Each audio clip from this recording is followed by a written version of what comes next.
Time now for our weekly arts and culture segment.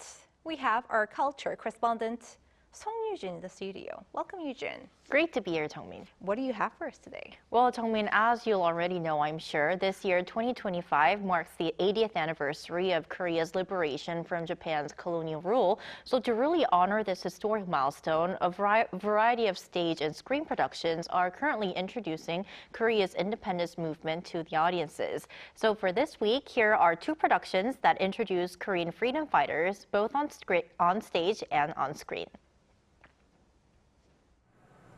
텐요리모 타카이 우리 이 말을 거부한다.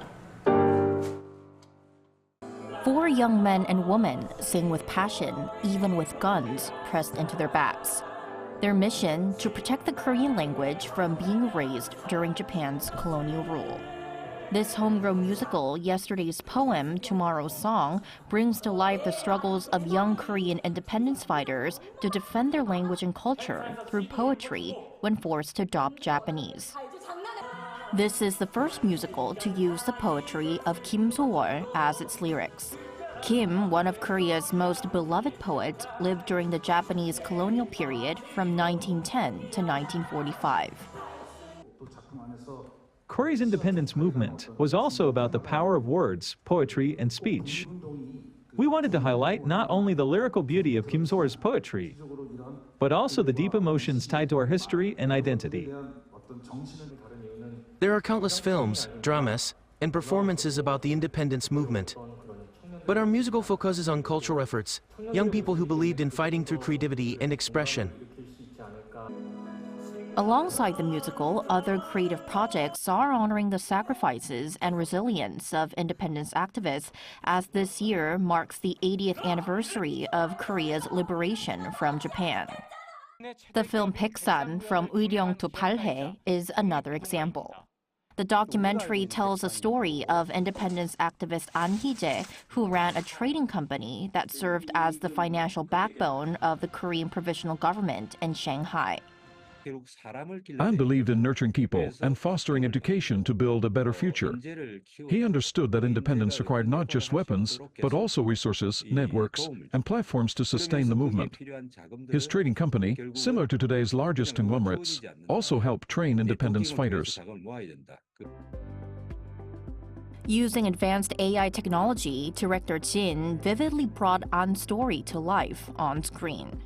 Drone footage of Balhae Farm, a rice farm An founded to support displaced Korean farmers and fund the independence movement, shows his vision, a haven where independence grew through empowerment.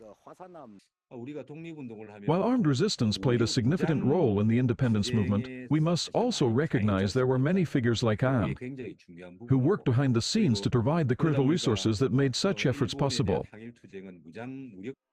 These stories remind us that freedom was won through countless acts of courage in many forms. I think these productions really show that the pen can be as mighty or sometimes mightier than the sword.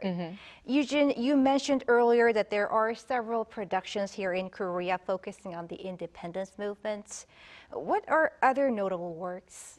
Well, I would like to mention the film Harbin, starring star Korean actor Hyun-bin. And since its release last Christmas Eve, the film has been topping the domestic box office for 24 consecutive days. And so far, it has sold more than 4 million tickets here in Korea. So to tell you a bit more about the film, it's a historical drama that tells the story of independence activist An Jung-gun, played by Hyun-bin. And it focuses on his mission to assassinate Ito Hirobumi, Japan's first prime minister and then resident general of Korea, at Harbin Station in China.